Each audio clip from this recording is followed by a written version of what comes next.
ఓటమి ఓడిపోయింది, మరణమే జయించింది. ఓటమి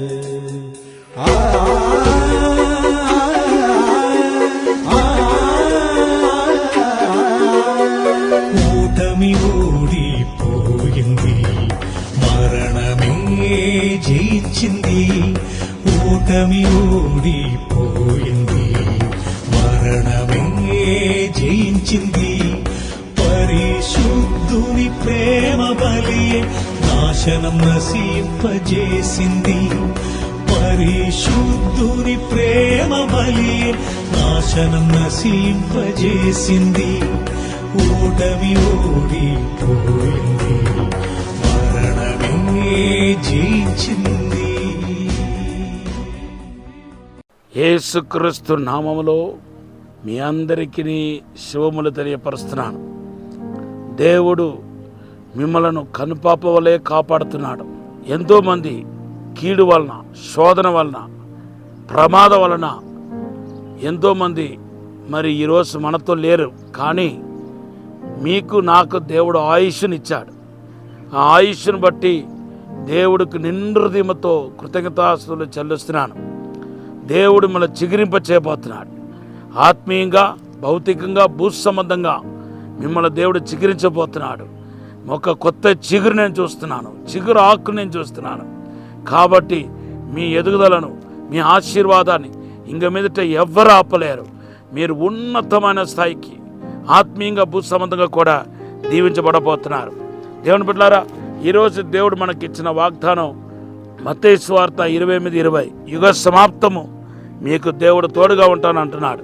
యేసుక్రీస్తు పునరుద్ధానం పొందిన తర్వాత అనేక కార్యాలు జరిగింది. 40 రోజులు ఆయన కొంచెమందికి ఆయన అగపడుతూ దర్శనమిస్తూ ముందుకు సాగాడు.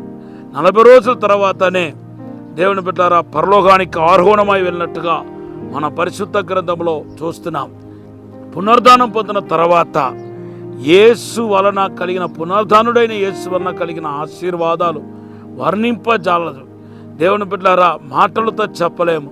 అటువంటి ఎన్నో గొప్ప అద్భుతాలు, ఆశీర్వాదాలు మా యొక్క పునరుద్ధానుడైన యేసుక్రీస్తు అందించినట్టుగా మనం చూస్తున్నాం. దాంట్లో ఒకటి ఏంటంటే పరిశుద్ధాత్మ పొందటానికి కోసం సిద్ధపరిచి పరిశుద్ధాత్మను కూడా దయచేసినట్టుగా మన పరిశుద్ధ గ్రంథంలో చూస్తున్నాం.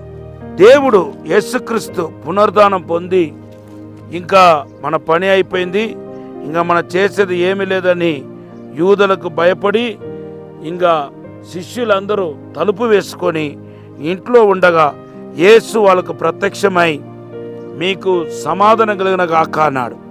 తర్వాత యోహాను సువార్త 20:21-22లో చదివితే బైబిల్లో రాయబడింది, ఊది పరిశుద్ధాత్మను పొందుకోండి అని చెప్పాడంట.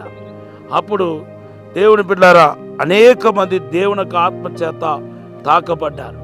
ఊది పరిశుద్ధాత్మను పొందండి అని చెప్పిన తర్వాత మరలా ఇంకొక పెంతెకోస్తు అనుభవం కోసం ఎందుకు కనిపెట్టాల్సి వచ్చింది అని మీరు అడగవచ్చు.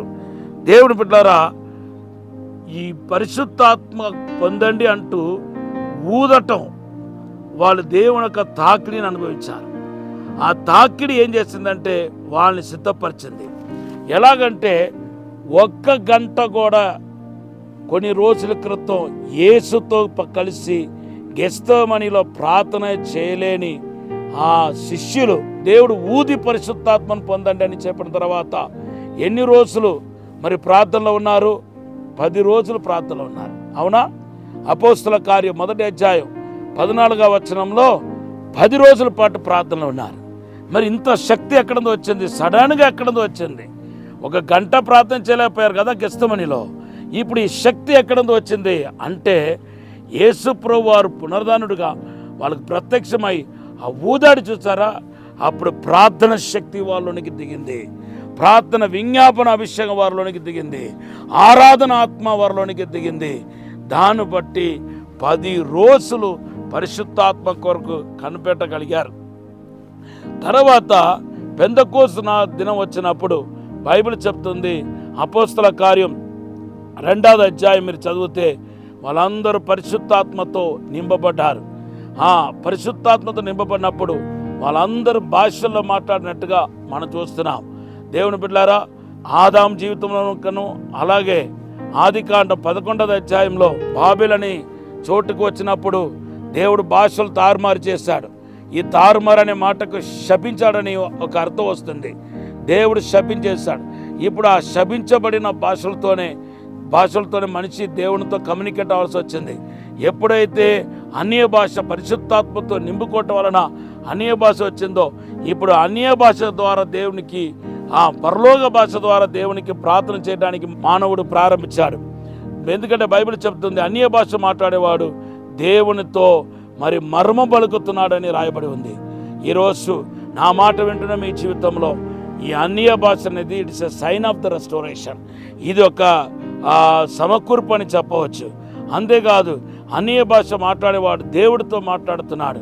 మీరు ఎక్కడైనా చూడండి, పరిశుద్ధాత్మ పొందుకున్న వాళ్ళందరూ అన్య భాషలు మాట్లాడారు. బైబిల్లో అపోస్తల కార్యం 10వ అధ్యాయం 42-46 కానీ, అపోస్తల కార్యం 19వ అధ్యాయం 1-6 కానీ మీరు చూస్తే పరిశుద్ధాత్మతో నింపబడినప్పుడు భాషల్లో మాట్లాడారు. అట్టి అభిషేకం మీ అందరికీ కలగాలని ప్రార్థిస్తున్నాను. ఒక చిన్న ప్రార్థన చేస్తాం. పరిశుద్ధము నమ్మకమైన పరలోక తండ్రి, నీకు వందనాలు, స్తోత్రాలు ప్రభా. అయ్యా, ప్రతి ఒక్కరు పరిశుద్ధాత్మతో నింపండి ప్రభా, అభిషేకంతో నింపండి ప్రభా, 2 ఫలాత్మతో నింపండి, దైవిక సన్నిధితో నింపమని, తాకుమని యేసు నామములో అడిగి వేడుకుంటున్నాము తండ్రి. Amen, amen, amen. God bless you. Have a blessed day.